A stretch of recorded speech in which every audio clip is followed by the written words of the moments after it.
One of our senior United States senators from the state of New York, Chuck Schumer, said yesterday, I believe, that we have to continue to fund the Ukrainian effort or U.S.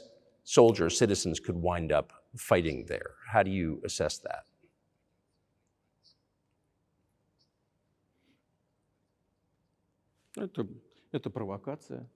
This is a provocation, and a cheap provocation at that. I do not understand why American soldiers should fight in Ukraine. There are mercenaries from the United States there. The bigger number of mercenaries comes from Poland, with mercenaries from the United States in second place, and mercenaries from Georgia in third place. Well, if somebody has the desire to send regular troops, that would certainly bring humanity to the brink of very serious global conflict. This is obvious. Do the United States need this? What for? Thousands of miles away from your national territory. Don't you have anything better to do?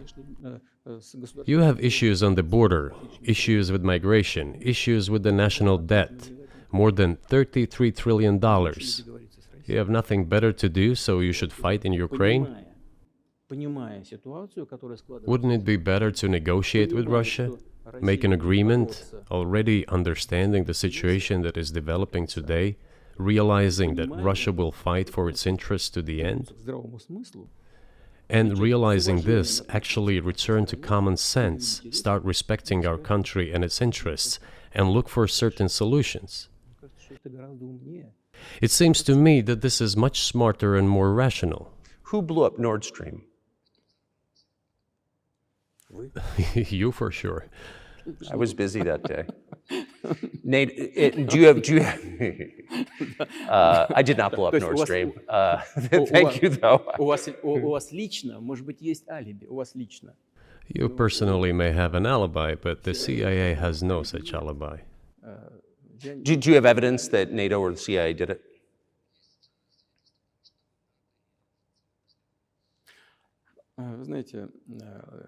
You know, I won't get into details, but people always say in such cases, look for someone who is interested.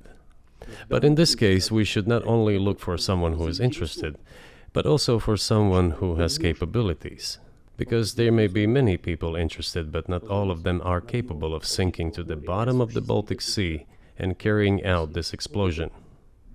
These two components should be connected. Who is interested and who is capable of doing it? But I'm confused. I mean, that's the biggest act of industrial terrorism ever, and it's the largest emission of CO2 in history. Okay, so if you had evidence, and presumably given your security services, your intel services, you would, that NATO, the US, CIA, the West, did this, why wouldn't you present it and win a propaganda victory?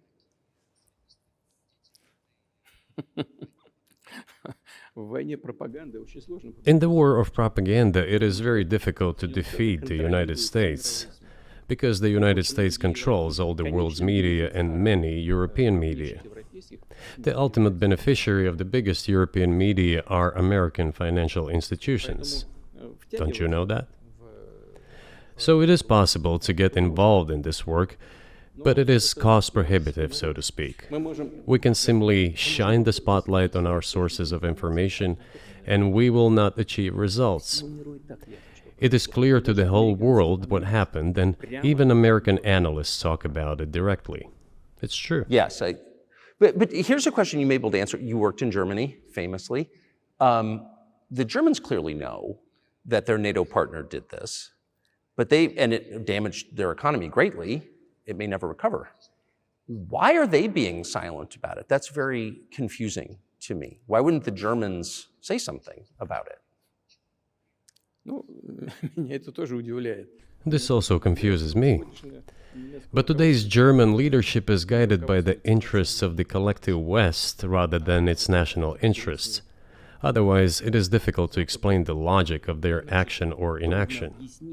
After all, it is not only about Nord Stream 1, which was blown up, and the Nord Stream 2 was damaged. But one pipe is safe and sound, and gas can be supplied to Europe through it. But Germany does not open it. We are ready, please. There's another route through Poland called Yamal Europe, which also allows for large flow. Poland has closed it, but Poland packs from the German hand. It receives money from the pan-European funds, and Germany is the main donor to these pan-European funds. Germany feeds Poland to a certain extent, and they close their route to Germany. Why? I don't understand. Ukraine, to which the Germans supply weapons and give money. Germany is the second sponsor of the United States in terms of financial aid to Ukraine. There are two gas routes through Ukraine. They simply closed one route, the Ukrainians. Open the second route and please get gas from Russia. They do not open it. Why don't the Germans say, look guys, we give you money and weapons, open up the valve, please, let the gas from Russia pass through for us. We're buying liquefied gas at exorbitant prices in Europe, which brings the level of our competitiveness and economy in general down to zero. Do you want us to give you money? Let us have the decent existence. Make money for our economy, because this is where the money we give you comes from. They refuse to do so. Why? Ask them. That is what is like in their heads. Those are highly incompetent people. Well, maybe the world is breaking into two hemispheres, one with cheap energy, the other without. And I want to ask you that. If we're now a multipolar world, obviously we are, can you describe the blocks of alliances? Who is in each side, do you think? Listen, you have said that the world is breaking into two hemispheres. A human brain is divided into two hemispheres. One is responsible for one type of activities, the other one is more about creativity and so on. But it is still one and the same head. The world should be a single whole. Security should be shared rather than meant for the golden billion. That is the only scenario where the world could be stable, sustainable, and predictable. Until then, while the head is split in two parts, it is an illness, a serious adverse condition. It is a period of severe disease that the world is going through now. But I think that, thanks to honest journalism, this work is akin to work of the doctors. This could somehow be remedied. Well, let's just give one example, the US dollar, which has kind of united the world in a lot of ways, maybe not to your advantage, but certainly to ours. Is that going away as the reserve currency, the universally accepted currency? How have sanctions, do you think, changed the dollar's place in the world?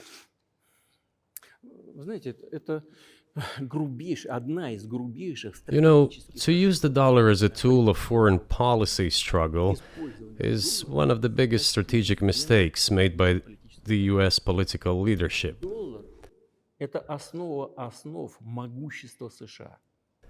The dollar is the cornerstone of the United States power. I think everyone understands very well that no matter how many dollars are printed, they are quickly dispersed all over the world.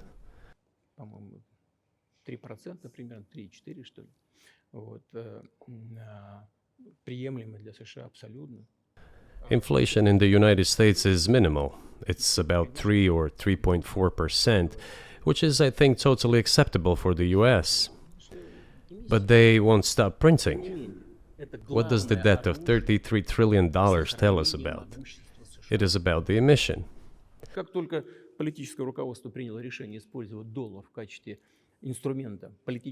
Nevertheless, it is the main weapon used by the United States to preserve its power across the world. As soon as the political leadership decided to use the US dollar as a tool of political struggle, a blow was dealt to this American power. I would not like to use any strong language, but it is a stupid thing to do and a grave mistake.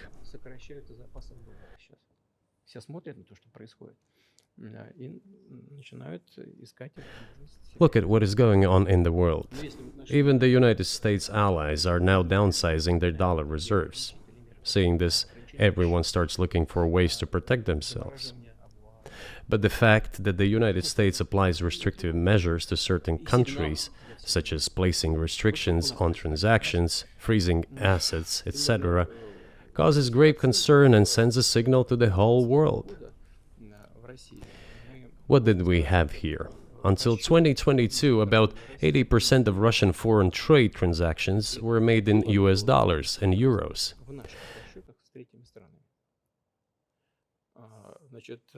US dollars accounted for approximately 50% of our transactions with third countries, while currently it is down to 13%. It wasn't us who banned the use of the US dollar.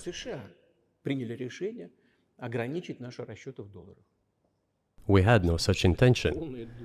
It was decision of the United States to restrict our transactions in US dollars. I think it is complete foolishness from the point of view of the interests of the United States itself and its taxpayers, as it damages the US economy, undermines the power of the United States across the world. By the way, our transactions in yuan accounted for about 3%. Today, 34% of our transactions are made in rubles, and about as much, a little over 34% in yuan.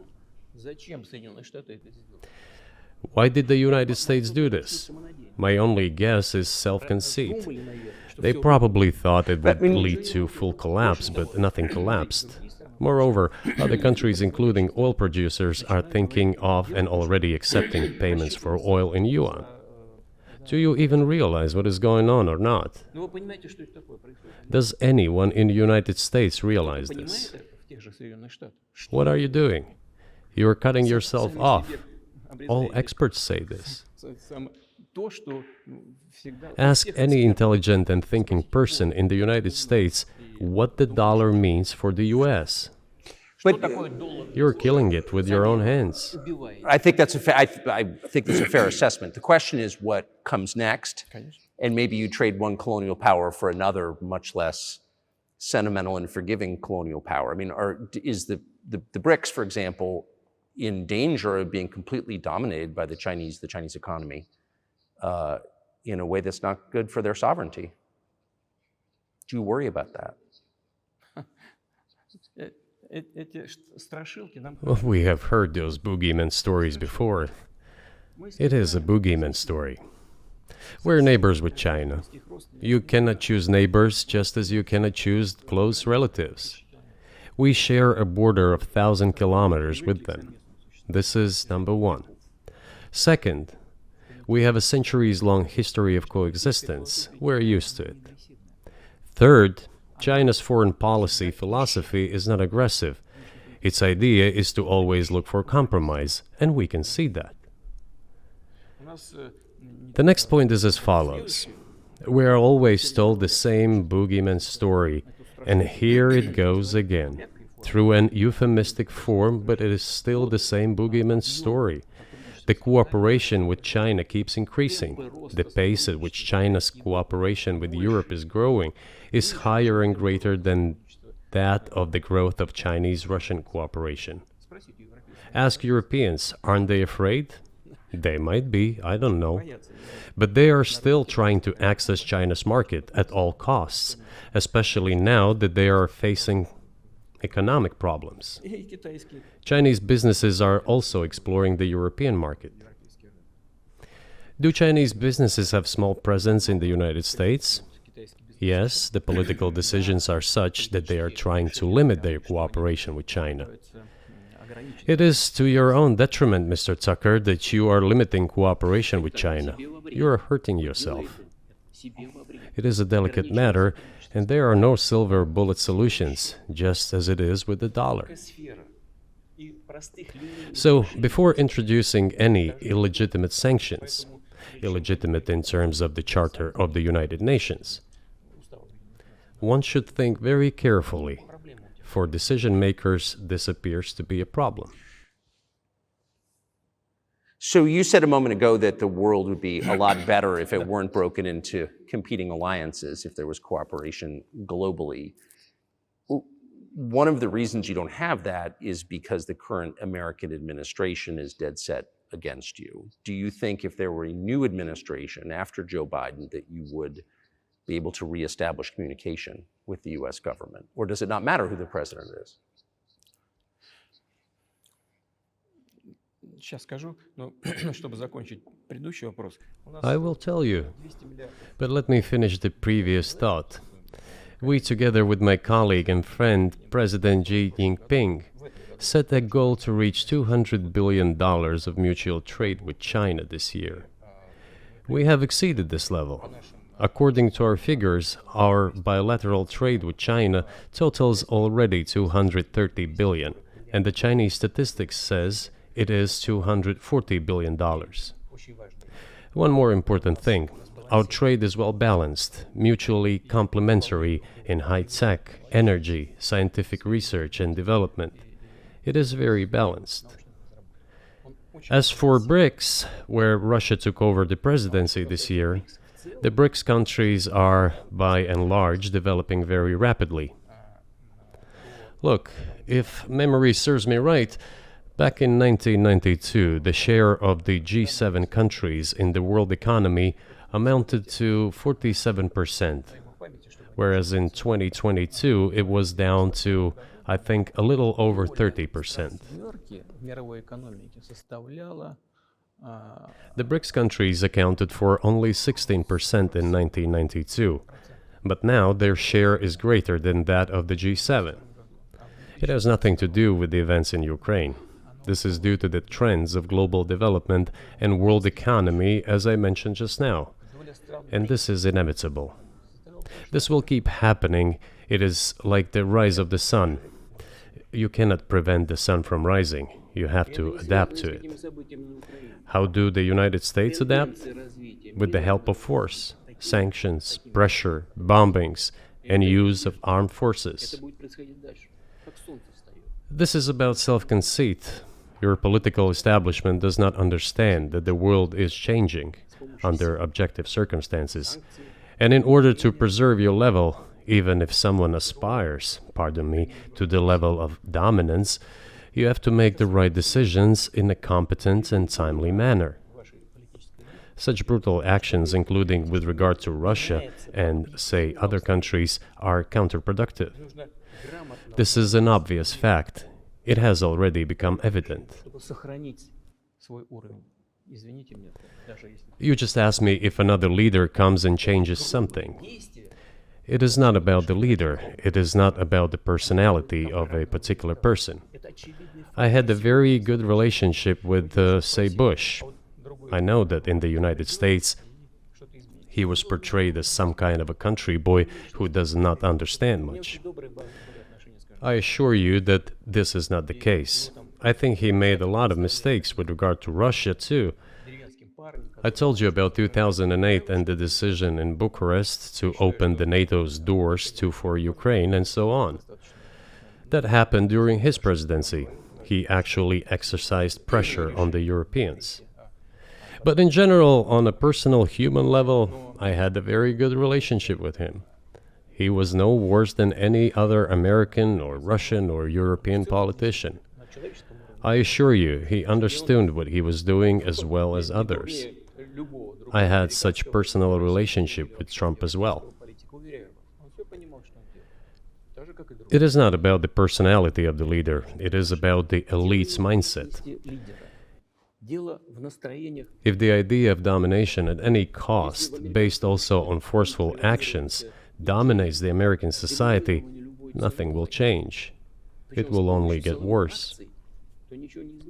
But if, in the end, one comes to the awareness that the world has been changing due to the objective circumstances, and that one should be able to adapt to them in time, using the advantages that the US still has today, then perhaps something may change. Look, China's economy has become the first economy in the world in purchasing power parity. In terms of volume, it overtook the US a long time ago. The USA comes second, then India, 1.5 billion people, and then Japan, with Russia in the 5th place. Russia was the first economy in Europe last year, despite all the sanctions and restrictions. Is it normal from your point of view? Sanctions, restrictions, impossibility of payments in dollars, being cut off from SWIFT services, sanctions against our ships carrying oil, sanctions against airplanes, sanctions in everything, everywhere. The largest number of sanctions in the world which are applied against Russia. And we have become Europe's first economy during this time. The tools that US uses don't work. Well, one has to think about what to do. If this realization comes to the ruling elites, then yes, then the first person of the state will act in anticipation of what the voters and the people who make decisions at various levels expect from this person. Then maybe something will change. But you're describing two different systems. You say the leader acts in the interest of the voters, but you also say these decisions are not made by the leader, they're made by the ruling classes. You've run this country for so long, you've known all these American presidents. What are those power centers in the United States, do you think? Like, who actually makes the decisions?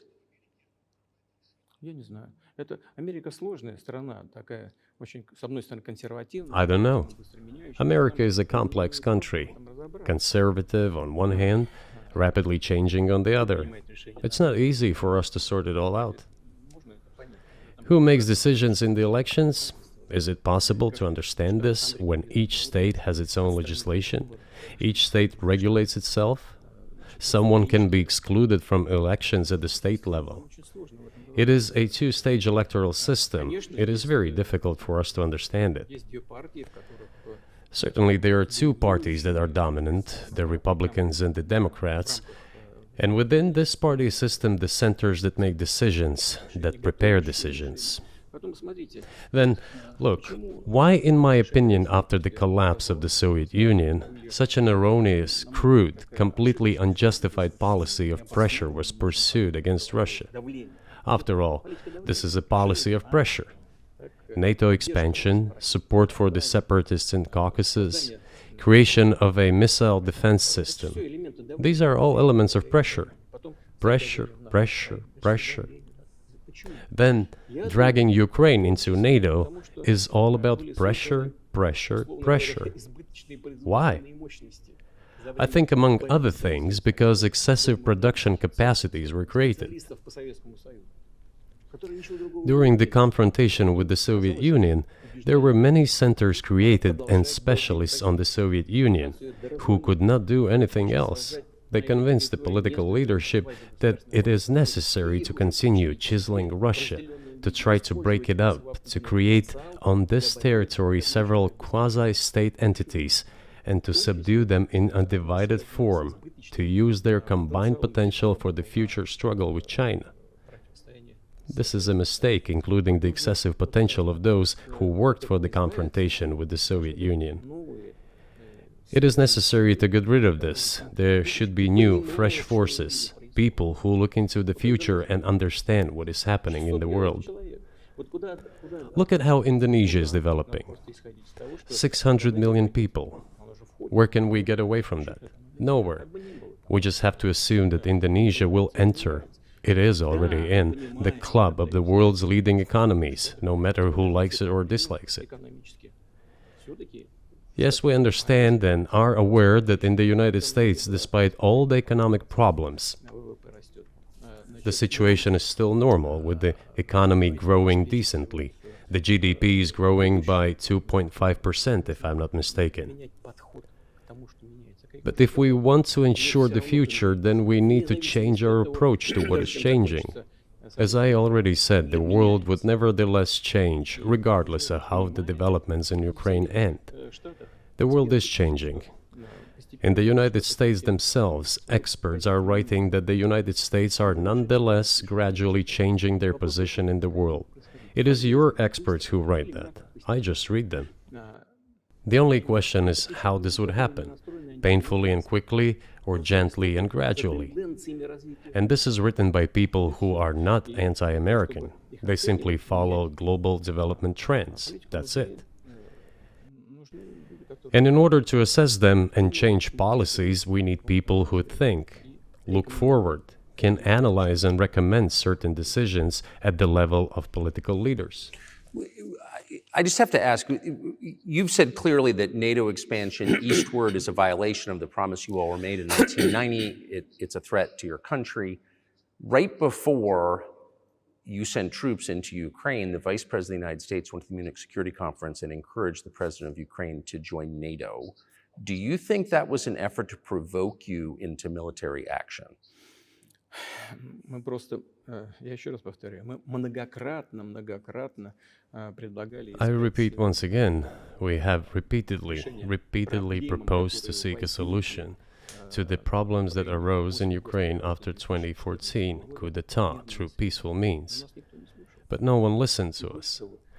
And moreover, the Ukrainian leaders who were under the complete US control suddenly declared that they would not comply with the Minsk agreements.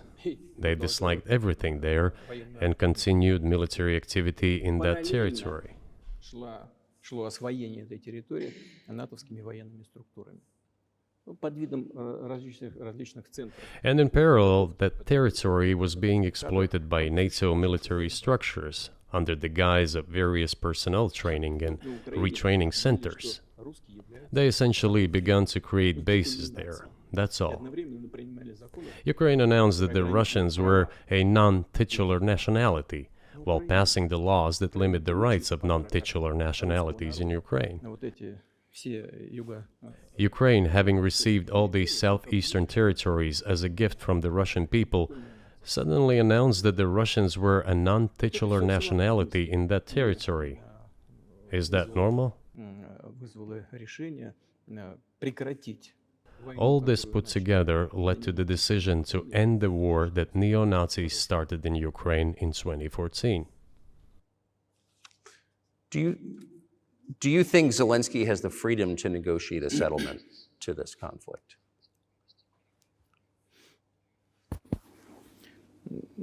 I don't know the details. Of course, it's difficult for me to judge.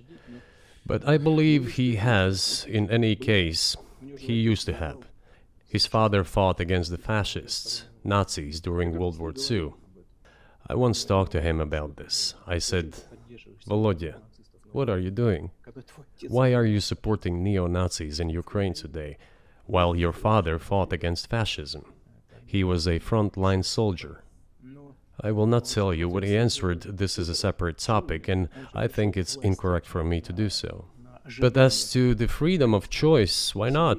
He came to power on the expectations of Ukrainian people that he would lead Ukraine to peace. He talked about this. It was thanks to this that he won the elections overwhelmingly.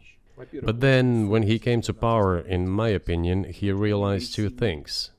Firstly, it is better not to clash with neo-Nazis and nationalists, because they are aggressive and very active. You can expect anything from them. And secondly, the US-led West supports them and will always support those who antagonize with Russia. It is beneficial and safe. So he took the relevant position despite promising his people to end the war in Ukraine. He deceived his voters.